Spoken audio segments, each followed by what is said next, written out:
नमस्कार, स्वागत है आपका खबरों का पंचनामा में। मैं हूं आपके साथ वक्ता। हम लेकर आए हैं देश और दुनिया की 5 बड़ी खबरें, जिस पर चर्चा के लिए हमारे साथ स्टूडियो में मौजूद हैं कैपिटल टीवी के editor in chief doctor Manish Kumar ji. Doctor साहब, आपका बहुत बहुत स्वागत है। धन्यवाद। सबसे पहले नजर डालते हैं आज की हेडलाइंस पर। परमबीर सिंह का दूसरा लेटर बम, सीबीआई को लिखी चिट्ठी, उद्धव सरकार पर लगाई डीजीपी के जरिए डीलिंग की कोशिश के गंभीर आरोप। देश में 24 घंटे में कोरोना के रिकॉर्ड 4 लाख से ज्यादा केस, बिगड़ती स्थिति पर काबू पाने के लिए मोदी सरकार ने जारी की 8,873 करोड़ की राहत राशि। केजरीवाल का लॉकडाउन ड्रामा फेल, 24 घंटे में 27,000 से ज्यादा केस, दिल्ली हाईकोर्ट ने फिर लताड़ा, कहा नहीं संभल रहे हालात तो क्यों नहीं की सेना की मांग। चंद घंटों के बाद 2021 के सबसे बड़े बैटल का आएगा रिजल्ट, बंगाल, असम समेत 5 राज्यों की विधानसभा चुनाव के आएंगे नतीजे। पाकिस्तान के मौलाना फजलुर रहमान ने दिखाई वहां की सेना को उसकी औकात, कहा भारत से 24 घंटे भी नहीं लड़ पाएगी पाक आर्मी।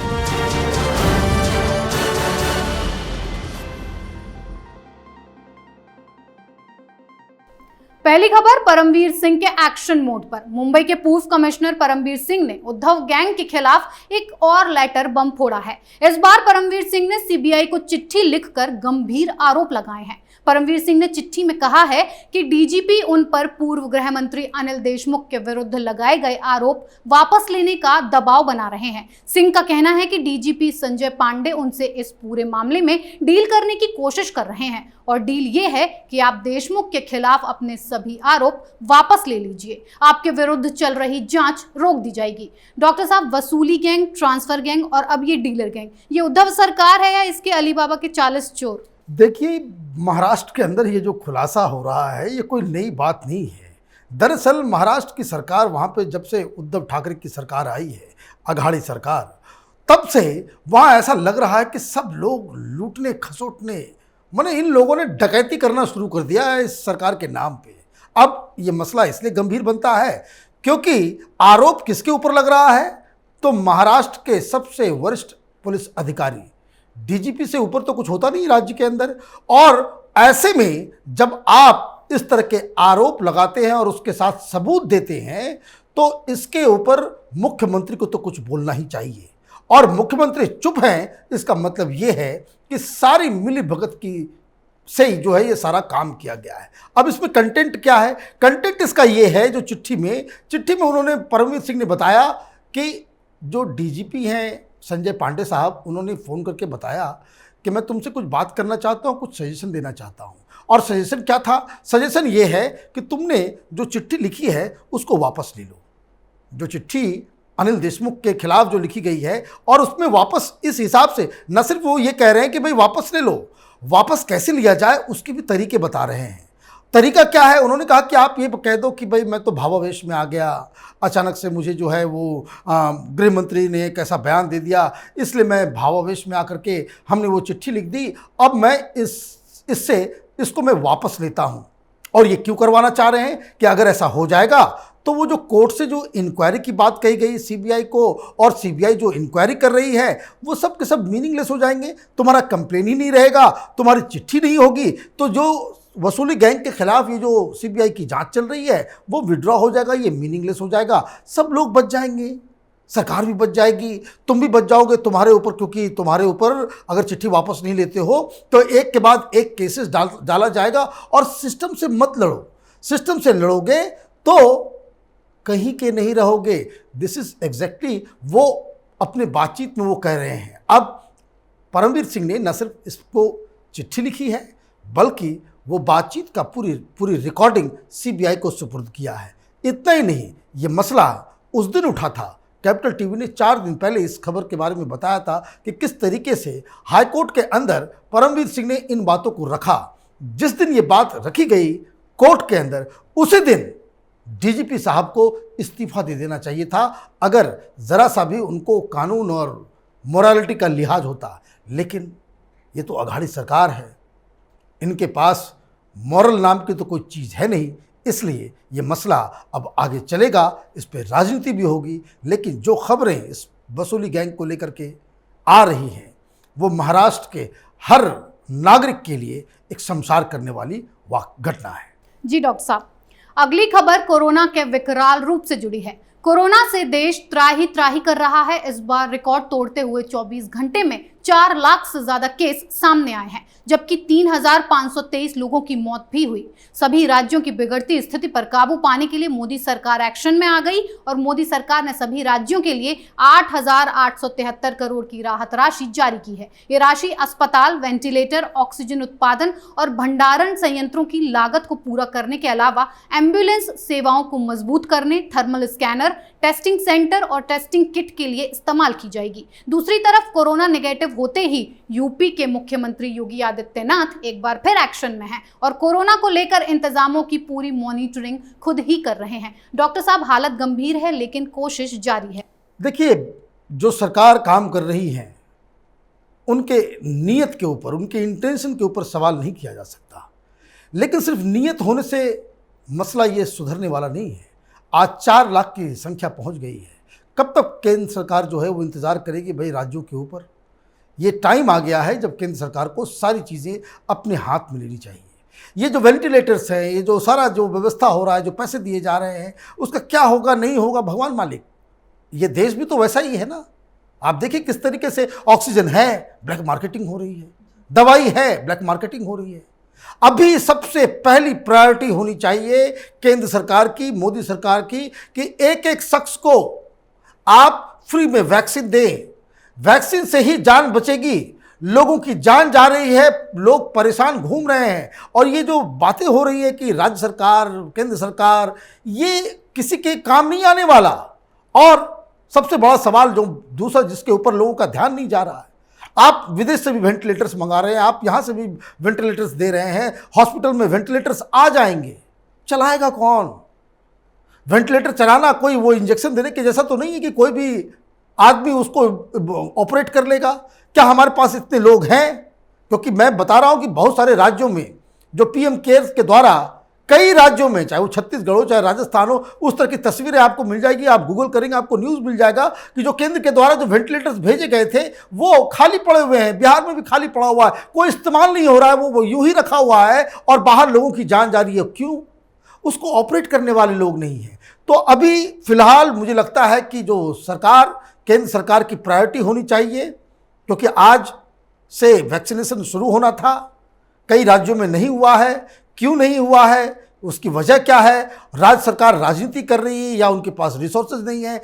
इन सब चीज़ों को दरकिनार करके केंद्र सरकार को इमीडिएटली इस सिचुएशन को अपने हाथ में लेना चाहिए। मेडिकल इमरजेंसी घोषित करके सारी चीज़ें, सारे फैसले केंद्र सरकार को लेने चाहिए। अभी टाइम है वैक्सीनेशन का, अभी वक्त है कि complete all India lockdown, otherwise लोगों की जानें जाती रहेंगी और हम इसी तरह की खबरें सुनाते रहेंगे कि वहाँ इतना पैसा चला गया, तो वहाँ ऑक्सीजन आ गया, तो वहाँ पे इससे कोई फायदा होने वाला नहीं है। जी डॉक्टर साहब, अब बात कोरोना को लेकर केजरीवाल और उद्धव ठाकरे के ड्रामे की। कोरोना से सबसे ज्यादा बुरा हाल दिल्ली और महाराष्ट्र का है। दिल्ली में 24 घंटे में 27,000 से ज्यादा, तो महाराष्ट्र में 62,000 से ज्यादा केस सामने आए हैं। लेकिन यहाँ के मुख्यमंत्री केजरीवाल और उद्धव ठाकरे संकट पर राजनीति करने से बाज नहीं आ रहे हैं। आज से शुरू होने वाले वैक्सीनेशन का भी इन लोगों ने मजाक बनाकर रख दिया। महाराष्ट्र में लोगों को वैक्सीन देने की बजाय वैक्सीनेशन सेंटर से ही ये कहकर भगा दिया कि अभी वैक्सीन है ही नहीं। वहीं दिल्ली हाईकोर्ट ने केजरीवाल को एक बार फिर जमकर लताड़ लगाई। ऑक्सीजन की किल्लत के मसले पर हो रही एक सुनवाई में कोर्ट ने केजरीवाल सरकार से कहा कि अगर मामला संभल नहीं रहा है तो आपने सेना की मांग क्यों नहीं की। डॉक्टर साहब, एक तरफ केंद्र सरकार और योगी जैसे मुख्यमंत्री हैं, तो दूसरी तरफ उद्धव और केजरीवाल जैसे लापरवाह सीएम। देखिए, ये जो शुरू से जो कोरोना का जो कहर शुरू हुआ पिछले 1-1.5 साल से, आपने देखा कि किस तरीके से इसमें राजनीतिक दलों ने गिद्ध राजनीति शुरू कर दी। एक तो आपने वैक्सीनेशन का भी विरोध कर डाला, उसके पहले आपने लॉकडाउन का विरोध कर डाला, और इसके बाद ये लोग पहुंच गए कि भाई हिंदुस्तान में तो डेमोक्रेसी खत्म हो गई, सारे फैसले जो है वो केंद्र सरकार ले रही है, ये महामारी है, ये जो हेल्थ डिपार्टमेंट है वो राज्यों का विषय है, राज्यों को जरा सा भी इंडिपेंडेंस नहीं दिया जा रहा है, ज़बरदस्ती लॉकडाउन लगाया जा रहा है, हमें बहुत नुकसान हो रहा है। तो राज्यों को ये शक्ति दे दी गई। अब जब राज्यों को शक्ति दे दी गई तो आपने देखा किस तरीके से ये सारा का सारा इस देश में जो सेकेंड वेव जो आया है, जिसकी वजह से लोगों की मौत हो रही है, उसके लिए सिर्फ और सिर्फ ये 2 मेट्रोपॉलिटन सिटी में जो अव्यवस्था थी उसकी वजह से फैली है। वो एक मुंबई और दूसरा है दिल्ली। इसमें कोई शक-व-शुबा की बात नहीं है। आपने यहाँ क्या कर दिया, स्कूल खुल नहीं रहे, आप बार खोल रहे हैं। स्कूल खुल नहीं रहे, आप जो है आपने मॉल्स खोल दिए। लोगों को घर में रहने के बजाय आपने वो, अभी भी दिल्ली के अंदर में आप देखिए लॉकडाउन बिल्कुल नगण्य के जैसा है। सवेरे उठते ही गाड़ियां चल रही है, जैसा लग रहा है कि दिल्ली में सब सारी स्थिति जो है बिल्कुल वो सही हो गई है। और इसके बाद जब वैक्सीनेशन देने का समय आया है तो वैक्सीनेशन के प्रोसेस में भी आप लेट लतीफ़ी कर रहे हैं। आपको ये बात एक महीने पहले से मालूम है कि दिल्ली की स्थिति खराब हो रही है। पिछले 6 महीने से, जब से शुरू हुआ है कोरोना, तब से महाराष्ट्र की स्थिति खराब है, मुंबई की स्थिति खराब है। हम सबसे पीछे रहेंगे वैक्सीनेशन करने में, तो इसका मतलब ये है कि आप न सिर्फ राजनीति कर रहे हैं बल्कि जनता की जान के साथ आप खिलवाड़ भी कर रहे हैं। अब बात 5 राज्यों के चुनावी नतीजों की। कुछ ही घंटों के बाद 5 राज्यों के चुनावी नतीजे सबके सामने होंगे। पश्चिम बंगाल, असम, केरल, तमिलनाडु और पुडुचेरी में नतीजों को लेकर सभी तैयारियां पूरी कर ली गई हैं। एग्जिट पोल के मुताबिक 5 में से 3 राज्यों में बीजेपी की सरकार बन रही है और कांग्रेस का सुपड़ा साफ हो रहा है। केंद्रीय मंत्री और अपने अनोखे बयानों से लोगों को चौंकाने वाले नेता रामदास अठावले का भी मानना है कि 3 राज्यों में तो बीजेपी ही सत्ता में आएगी और बंगाल के दंगल में तो दीदी का सफाया है। डॉक्टर साहब, आपका विश्लेषण क्या है? देखिए, कल 7-8 बजे से शुरू हो जाएगा काउंटिंग और 11 बजे के आसपास एक ट्रेंड मालूम चल जाएगा कि भाई किन राज्यों में किसकी सरकार आ रही है। सरकार किसकी भी आती है नहीं आती वो तो अलग बात है, लेकिन इस चुनाव में ये तो कहना पड़ेगा कि जो सबसे बड़ा लूज़र है वो राहुल गांधी है। सबसे बड़ा नुकसान किसी को हो रहा है तो वो कांग्रेस पार्टी है। कांग्रेस पार्टी को माने जो राजनीति के हिसाब से उन्हें केरल में सरकार बनानी थी, उन्हें असम के अंदर सरकार बनानी थी, क्योंकि जो तमाम जो दावे और सारा कुछ कर रहे थे, और ये केरल और आपने असम के अंदर अपनी विचारधारा से भी आपने कॉम्प्रोमाइज़ किया। आपने इस्लामिस्ट पार्टियों के साथ आपने हाथ मिलाए। केरल के अंदर में मुस्लिम लीग से आपने हाथ मिलाया और असम के अंदर आपने AUDF के साथ जो आप गठबंधन बना करके वहाँ पे चुनाव लड़ रहे हैं। उसी तरह से कांग्रेस पार्टी ने बंगाल में फुरफुरा शरीफ के पीरजादा उसकी जो पार्टी है इंडियन सेकुलर फ्रंट, उसके साथ आपने गठबंधन कर लिया। तो कहने का मतलब ये है कि एक तो विचारधारा से भी आप गए और नतीजों में भी आप पीछे जा रहे हैं। तो ये सोचना पड़ेगा कि क्या राहुल गांधी कांग्रेस पार्टी को लीड करने के लायक बचे हैं या नहीं बचे हैं, या फिर वो जो 23 सीनियर मोस्ट लीडर्स जो कांग्रेस पार्टी के हैं, जो ग्रुप 23, वो जो अंदेशा, जो शिकायत वो जो कर रहे थे, वो जो सवाल उठा रहे थे नेतृत्व के ऊपर, राहुल गांधी के ऊपर, उसकी बात तो बिल्कुल 100% सही हो जाएगी। कांग्रेस पार्टी को अपनी जो कहते हैं कि चाल चरित्र और चेहरा ये दुरुस्त करने का वक्त आ गया है। अदरवाइज एक नेशनल पार्टी, देश की सबसे पुरानी पार्टी, वो गर्त में जाती हुई साफ नजर आ रही है। और अब आखिरी खबर पाकिस्तान से है। पाकिस्तान के एक मौलाना फजलुर रहमान ने अपनी सेना की असलियत दुनिया के सामने रख दी। मौलाना ने दावा किया पाकिस्तान की सेना बेहद कमजोर है और वो भारत से युद्ध की सूरत में 24 घंटे भी नहीं टिक पाएगी। फजलुर रहमान के बयान के बाद इमरान खान और उनके मंत्री फवाद चौधरी को मिर्ची लग गई और उन्होंने तुरंत फजलुर रहमान को इस तरह के बयान ना देने की चेतावनी दे डाली। डॉक्टर साहब, पाकिस्तान तो बिल्कुल बेपर्दा हो चुका है। देखिए, फजलुर रहमान साहब जो है वहाँ पे एक बड़ी पार्टी है जो विरोध में है इमरान खान के, जिसका नाम है जमीयते उलमाए इस्लाम, उससे वो जुड़े हुए हैं और वो मूवमेंट भी चला रहे थे। अभी आपने देखा कि जो इमरान खान के खिलाफ जितनी जो रैलियां हो रही थी, वो उसके एक चीफ आर्किटेक्ट जो है फजलुर रहमान साहब, जो पॉलिटिकल पार्टी के लीडर हैं। अब उन्होंने इस बात को क्यों कहा, इसको भी समझना ज़रूरी है। दरअसल जो वहाँ के जो बाजवा साहब हैं, अभी वहाँ पे जो chief of the army staff है, उन्होंने कुछ दिन पहले मीडिया के साथ एक सीक्रेट ब्रीफिंग दी कि मीडिया को क्या बोलना है क्या नहीं बोलना है। तो वो उस पर ही दरअसल जो सीक्रेट ब्रीफिंग क्या है वो तो पब्लिक हो गया कि भाई सरकार के खिलाफ, इमरान खान के खिलाफ अभी जो सारी चीज़ें जो हो रही है, वहाँ पे गेहूं नहीं है, 3 सप्ताह के बाद वहाँ पे आटा मिलना मुश्किल हो जाएगा, वहाँ जो महंगाई है, वहाँ जो कोरोना से जो मौतें हो रही हैं, जो पाकिस्तान पूरा अस्त व्यस्त हो गया है, उसको किस तरीके से कंट्रोल किया जाए, उसमें मीडिया का किस तरह का रोल होना चाहिए, मीडिया के ऊपर एक तरह से पाबंदी लगाने की कोशिश की गई। तो इसी पे फजलुर रहमान साहब ने ये कहा कि ये तो पूरा पाकिस्तान जान रहा है कि हिंदुस्तान के खिलाफ अगर उनकी लड़ाई हो जाती है तो 24 घंटे टिकेंगे नहीं, और ये मीडिया को कंट्रोल कर रहे हैं, ये सरकार चलाने का काम कर रहे हैं। मतलब ये जो काम आर्मी को करना चाहिए वो कर नहीं रही है, जो काम नहीं करना चाहिए वो कर रहे हैं। अब मिर्ची लगना तो वाजिब है, लेकिन मिर्ची लगा करके भी क्या करेंगे आप, क्योंकि ये तो पहली बार इस तरह की बात नहीं हो रही है।